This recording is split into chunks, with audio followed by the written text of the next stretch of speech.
وطن واپسی کے بعد مسلم لیگ نون کے قائد نواز شریف کی سیاسی سرگرمیاں تیز۔ گورنر پنجاب بلیغ الرحمان سے گورنر ہاؤس میں ملاقات۔ سابق وزیر اعظم شہباز شریف اور چیف آرگنائزر مسلم لیگ نون مریم نواز بھی موجود۔ جنوبی پنجاب بہاولپور ڈویژن میں ٹکٹوں کی تقسیم پر مشاورت۔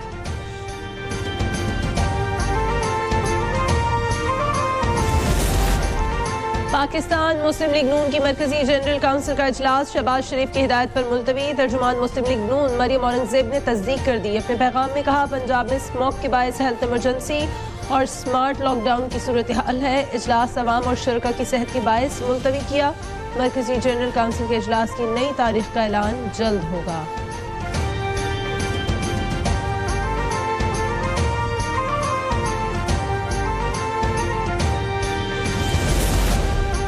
نگراں وزیر اعظم انوار الحق کاکڑ 2 روزہ دورے پر ازبکستان کے دارالحکومت تاشقند پہنچ گئے۔ ازبکستان کے وزیر اعظم نے استقبال کیا۔ انوار الحق کاکڑ اقتصادی تعاون تنظیم کے 16ویں اجلاس میں شریک ہوں گے۔ اجلاس میں غزہ میں اسرائیلی جارحیت اور فلسطینیوں کی امداد کی فراہمی پر غور کیا جائے گا۔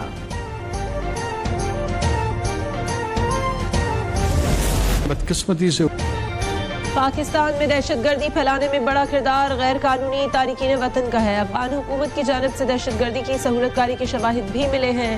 نگراں وزیر اعظم انوار الحق کاکڑ کی اسلام آباد میں نیوز کانفرنس۔ کہا ہم پر امریکہ سمیت کسی ملک کا دباؤ نہیں۔ نگراں وزیر اعظم کا افغان عبوری حکومت سے دہشت گردی میں ملوث افراد کو پاکستان کے حوالے کرنے کا مطالبہ۔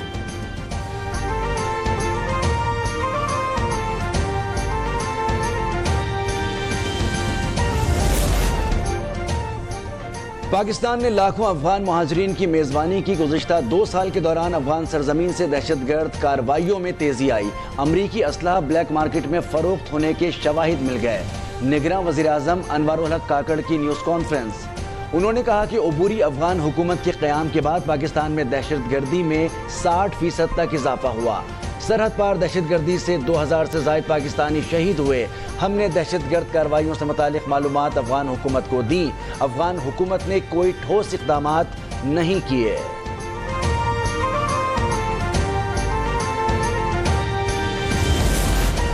کارڈ ہولڈر 14 لاکھ افغانیوں کو کوئی نہیں نکال رہا۔ نگراں وزیر داخلہ بریگیڈیئر ریٹائرڈ حارث نواز کا کہنا ہے کہ غیر قانونی طور پر مقیم 25,000 سے زائد افغان باشندے سندھ سے چمن اور پھر افغانستان واپس بھیج دیے گئے۔ غیر قانونی افغان شہریوں کا پاکستان سے محفوظ انخلا۔ روزانہ کی بنیاد پر ہزاروں غیر رجسٹرڈ افغان شہری طورخم اور چمن کے راستے اپنے وطن روانہ ہو رہے ہیں۔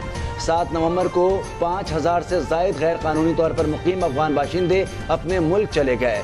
اب تک 2,03,000 سے زائد افغان باشندے پاکستان سے واپس جا چکے ہیں۔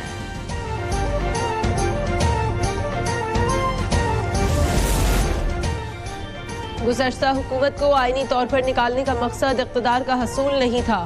پی ٹی آئی کے دور میں عوام کو معاشی حقوق سے محروم کیا گیا۔ پیپلز پارٹی کے رہنما شازیہ مری کی کراچی میں news conference.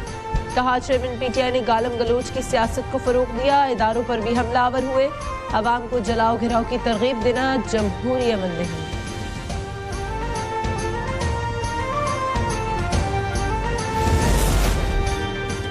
Chairman P T I کی جانب سے سائفر کیس میں فرد جرم کی کارروائی سپریم کورٹ میں چیلنج کر دی گئی۔ چیئرمین پی ٹی آئی کی لیگل ٹیم کی جانب سے سپریم کورٹ سے رجوع کیا گیا۔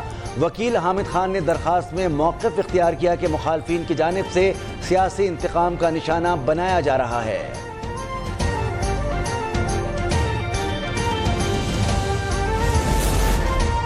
فراڈ کیس میں سابق وزیر فواد چودھری کو 14 روزہ جوڈیشل ریمانڈ پر اڈیالہ جیل بھیج دیا گیا۔ تھانہ اپارہ میں درج فراڈ کیس میں جسمانی ریمانڈ ختم ہونے پر فواد چودھری کو جوڈیشل مجسٹریٹ کی عدالت میں پیش کیا گیا تھا۔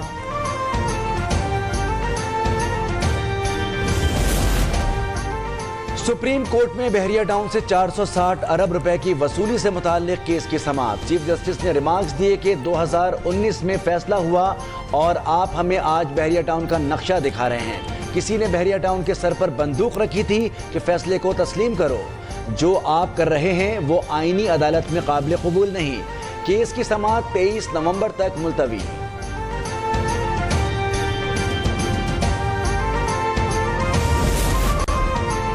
رامپور میں گھریلو ملازمہ فاطمہ فرڈو کے قتل کیس کی سماعت۔ انسداد دہشت گردی کی عدالت نے چاروں ملزمان کو 24 نومبر تک جوڈیشل ریمانڈ پر جیل بھیج دیا۔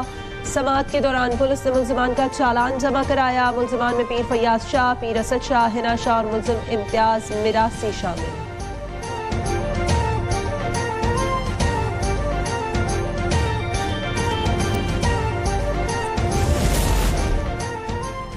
دنیا بھر میں دہشت گردی کے متعدد واقعات میں بھارت ملوث، بھارت کے جلد ہی فیٹف کی بلیک لسٹ میں شامل ہونے کا امکان۔ مودی کے ملک میں پرتشدد انتہا پسند تنظیموں نے منظم نیٹ ورکس کے ذریعے فنڈز اکٹھے کیے۔ FATF کی سماعت کے دوران بھارت میں ہونے والے جرائم کی لمبی فہرست سامنے آ گئی۔ سرکار وسیع پیمانے پر دہشت گرد تنظیموں کی مالی تعاون کی فراہمی میں ملوث، اسمگلنگ، منی لانڈرنگ اور بڑھتی ہوئی دہشت گردی پورے خطے کے لیے سنگین خطرہ بن گئی۔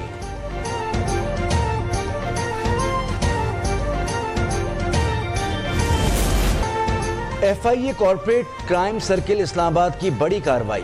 CDA کے افسران کی ملی بھگت سے 1 ارب روپے کا فراڈ کرنے والا مرکزی ملزم غلام سرور گوندل گرفتار۔ ملزم پر سادہ لو افراد کی رقوم ہڑپ کرنے کا الزام ہے۔ اور بھارت میں ورلڈ کپ کے مارکے جاری۔ پونے کے مہاراشٹر کرکٹ اسٹیڈیم میں نیدرلینڈز کے خلاف انگلینڈ کی 1 وکٹ کے نقصان پر بیٹنگ۔ ورلڈ کپ میں دونوں ٹیمیں 7 میچز کھیل چکی ہیں۔ انگلینڈ نے 1، نیدرلینڈز نے 2 میچز میں فتح حاصل کی۔